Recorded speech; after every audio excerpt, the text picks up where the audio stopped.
Right now, the president vowing to provide even more tax relief for Americans. Watch. We're now going for a phase two. We're actually going for a phase two, which will help, in addition to the middle class, will help companies, and it's going to be something I think very special. Kevin Brady's working on it with me. Congress is working. The Senate's working. Joining me right now, Vice Chair of the House Republican Conference, Congressman Doug Collins. Congressman, I like the sound of this. More tax cuts. What would that look like? Oh, it sounded good. It's like making permanent some things that we looked at before when we put it in there. Let's give some permanence to it. Your previous guest talked about stability. Let's give them some stability. Let's make the individual tax cuts permanent. Let's go back in where Kevin has already talked about, found some areas that we can work on for our businesses and make it more streamlined, get our tax cuts ready so that they can have that long-term outlook and forecast that gives that stability to a market that's already going.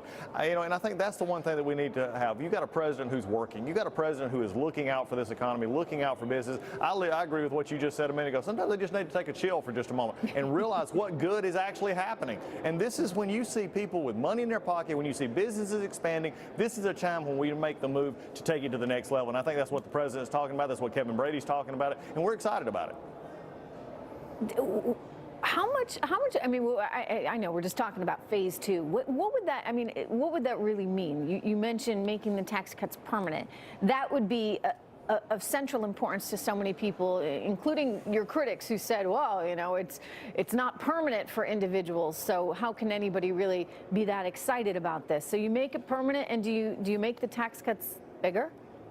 Well, I think there's some places that we might can, especially after what we've already seen with our going through with our revenues, also working with businesses. This was one of the concerns that we had, and I think we've talked about this before, was that when you dealt with the business, especially the international side of this business, is we wanted to make sure that we could start it, get it going, and then if we saw adjustments need to be made, Kevin Brady's always talked about that issue so that we can make our playing fields level. I think those are the kind of things now that it's not as the big of a headline pieces that you saw back in December and January, but now we're starting to get to some of the fine-tuning pieces that allow our business to expand, grow, and then also give that permanency with the individual cuts and with some of the other issues, especially the business and the exemption side. All right, we get some news breaking on the Mueller front that I want to get your reaction. This just coming in. The New York Times is reporting that the Trump organization has been subpoenaed in relation to that Mueller investigation by his team.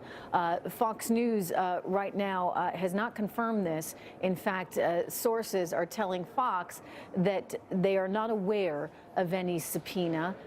Is there anything you can add to this? Any sense of what it might mean if the organization, the Trump organization that is in fact has been subpoenaed? Well, I think it just goes back to this whole issue of the Mueller investigation to start with. And when he's looking at this thing, if he's subpoenaing now, then look for documents. But what we've seen so far coming out of his investigation is the fact that, just as our House Intelligence Committee said, Russia was playing in the election. They've done this for years. We should not be surprised. Putin is a cold warrior who wants to have relevance in the world. He's done this before. I think what we're looking at here, though, is nothing that shows that there was a collusion between the president and Russia to defeat Hillary Clinton. Hillary Clinton defeated Hillary Clinton. She was a bad candidate with a bad message who actually just disliked people. If you don't believe me, just look what she said this week. When you do that, maybe she should have had a map to Wisconsin. Maybe she could have gone and asked for directions there. Just to remind the viewer what she did say, and this I found this very offensive to me as a woman, as a wife, as a mother of a son. She suggested that women didn't vote for her because they were too influenced by their husbands and by their sons.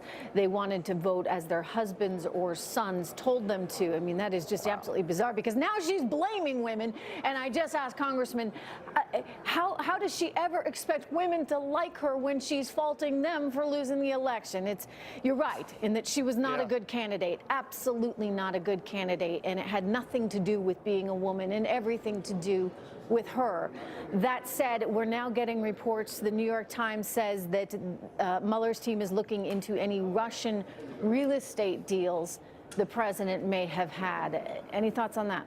Well, I think at a certain point in time, this investigation, is my understanding, he was supposed to look for collusion in the election, and now it's become it looks like he's just expanding this scope out, and we've already seen the things going. I think the president's made it very clear there was no collusion. The House report has made it clear that we found no collusion. All we found is Adam Schiff, from the House perspective, looking to work for the political side of the House and keeping this issue out there going. That's the churn that we've got to get out of, and I think what we've seen so far from that investigation is that they're just sort of reaching out there. I think the president will respond as he always has, and we'll just continue to see his name cleared. We'll continue to see what we already know, and that was Russia been involved in these trying to look at these elections around the world. They've not just done it here; they've done it other places in the world. We have to be ready. And just as the administration today, Secretary Mnuchin was put in sanctions against Russia, dealing with this issue. We're supporting the UK. The UK is fighting back against Russia. There's a lot going on this front, and again, this Mueller investigation just continues to be something that I think is expanding beyond the scope, because